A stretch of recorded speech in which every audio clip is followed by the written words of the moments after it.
কিয়ামতের আগে এমন অবস্থা হবে, মানুষ আমানতদারিতা ঠিক রাখবে না, খেয়ানত করে বসবে।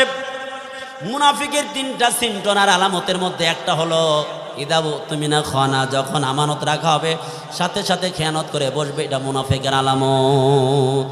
ইদা ওয়াদা আখলাফা, ওয়াদা যখন করবে খিলাফ করবে।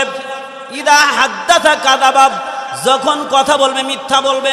কথায় কথায় মিথ্যা বলে, ভাই এমন লোক আছে কি নাই? মিথ্যা বলে না এমন সংখ্যার লোক খুব কম হবে।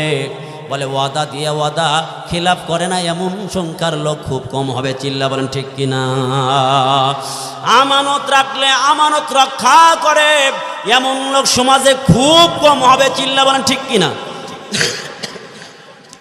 কোন ব্যক্তি যদি আল্লাহর উপরে ভরসা করে, যতই দরিদ্রতা আসুক, যতই দরিদ্রতা আসুক, ক্ষুধার্ত জীবন এরকম ভাবে অতিবাহিত হোক না কেন, যত কষ্টের জীবন হোক না কেন, বান্দার সম্পর্ক যদি আল্লাহ তাআলার সাথে থাকে,